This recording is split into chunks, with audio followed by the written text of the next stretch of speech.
হে রাসূল সাল্লাল্লাহু আলাইহি ওয়াসাল্লাম, বর্ণনা করো এই কিতাবে উল্লেখিত মারিয়ামের কথা, যখন সে তার পরিবারবর্গ হতে পৃথক হয়ে নিরালায় পূর্ব দিকে এক স্থানে আশ্রয় নিল। অতঃপর তাদের হতে নিজেকে আড়াল করবার জন্য সে পর্দা করল। অতঃপর আমি তার নিকট আমার রূহকে পাঠালাম। সে তার নিকট পূর্ণ মানবাকৃতিতে আত্মপ্রকাশ করল।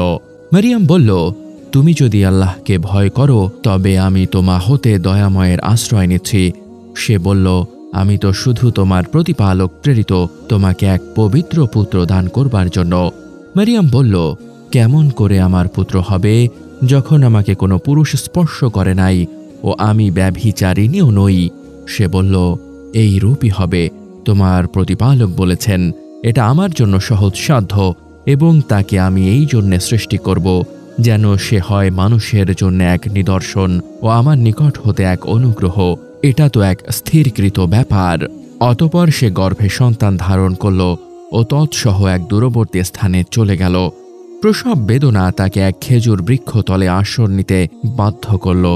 সে বলল, হায়, এর পূর্বে আমি যদি মরে যেতাম ও লোকের স্মৃতি হতে সম্পূর্ণ বিলুপ্ত হতাম। ফেরেশতা তার নিম্ন পার্শ্ব হতে আহ্বান করে তাকে বলল, তুমি দুঃখ করো না, তোমার পাদদেশে তোমার প্রতিপালক এক নহর সৃষ্টি করেছেন। তুমি তোমার দিকে খেজুর গাছের কাণ্ড নাড়া দাও, এটা তোমাকে সুপক্ক তাজা খেজুর দান করবে। সুতরাং আহার করো, পান করো ও চক্ষু জুড়িয়ে নাও। মানুষের মধ্যে কাউকেও যদি তুমি দেখো তখন বলো, আমি দয়াময়ের উদ্দেশ্যে মৌনতা অবলম্বনের মানত করেছি। সুতরাং আজ আমি কিছুতেই কোনো মানুষের সাথে বাক্যালাপ করব না।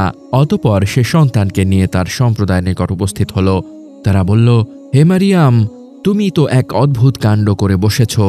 হে হারুন ভগ্নী, তোমার পিতা অসৎ ব্যক্তি ছিল না এবং তোমার মাতাও ছিল না ব্যভিচারিণী।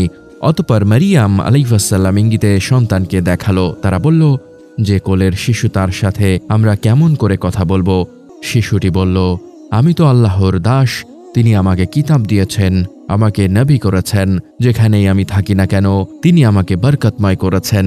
তিনি আমাকে নির্দেশ দিয়েছেন যতদিন জীবিত থাকি ততদিন নামাজ ও যাকাত আদায় করতে আর আমার মাতার প্রতি অনুগত থাকতে, এবং তিনি আমাকে করেন নাই উদ্ধত ও হতভাগ্য। আমার প্রতি ছিল শান্তি যেদিন আমি জন্ম লাভ করেছি, ও শান্তি থাকবে যেদিন আমার মৃত্যু হবে ও যেদিন আমি জীবিত অবস্থায় পুনরুত্থিত হব।